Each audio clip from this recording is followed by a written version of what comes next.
A paz, gente, bom dia. Mais um dia aí na presença de Deus, né? Vamos refletir hoje sobre um texto. Eu sou o irmão Jean, né? Acordando aí para trabalhar, mais um dia de trabalho, né? O escritor aos Hebreus diz no capítulo 6, verso 11. Eu estou usando a Bíblia TEB, tá, gente? Estou usando a Bíblia TEB para essa versão. Diz assim: mas nosso desejo é que cada um de vós mostre o mesmo ardor ou o mesmo desejo em levar a esperança ao pleno desenvolvimento até o fim. Então isso me mostra que essa esperança nossa em Cristo, ela tem um início e ela tem um fim, e ela tem que se desenvolver, né?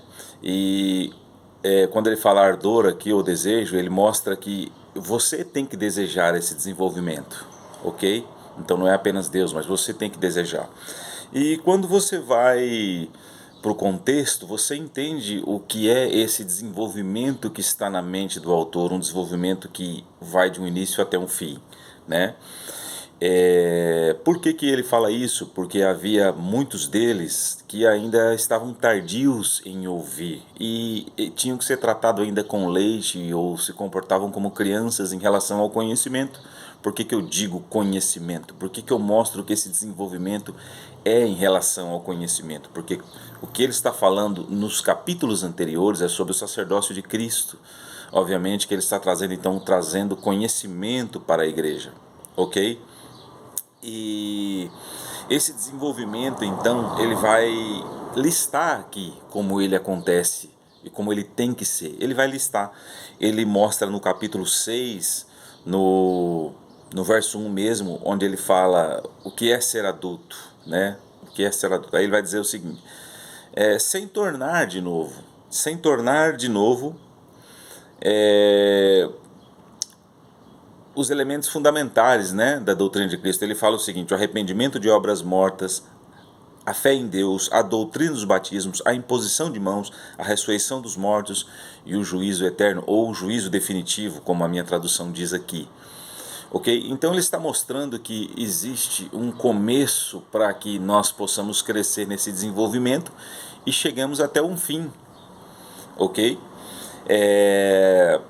Aí ele vai para o verso 4, né, que ele diz assim: porque é impossível que uma vez, né, a minha tradução diz assim: é impossível, com efeito que a pessoa que um dia recebeu a luz, veja, recebeu a luz, provaram o dom celeste, ou o dom celestial, tem tradução, partilharam do Espírito Santo, tem tradução que diz se fizeram participantes do Espírito Santo, e saborearam a excelente palavra de Deus, tem tradução que diz e provaram a palavra de Deus, e os poderes do mundo vindouro.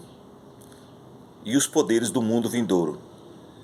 E ele diz assim: e não obstante recaíram. Bom, se ele fala de recaída, obviamente que nos dá a entender que ele não está falando pós-ressurreição, mas ele está falando do nosso tempo agora. Ele está falando do tempo em que ele estava escrevendo para a igreja. Então por isso que havia a possibilidade de recair. Se está falando depois da ressurreição, não existe a possibilidade de recair. Então ele está falando do tempo em que ele estava escrevendo para a igreja ali. Ok? Mas eu quero frisar essa palavra que provaram e as virtudes e os poderes do mundo vindouro, do século vindouro. Isso quer dizer o seguinte, isso me mostra o seguinte, que nesse processo de desenvolvimento com uma finalidade ou até o fim, eu posso experimentar as virtudes do século vindouro. Agora, como eu posso experimentar as virtudes do século vindouro se todas as coisas que nós experimentamos na palavra vêm pela fé? Vêm pela fé?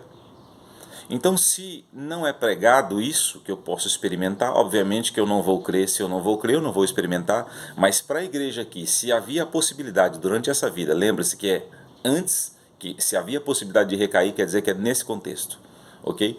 Então eles podiam experimentar as virtudes do século vindouro, do século futuro, hoje. Hoje. Agora, para que se experimente hoje, é necessário que se pregue hoje. Senão você não vai crer. Se não crer, não experimenta.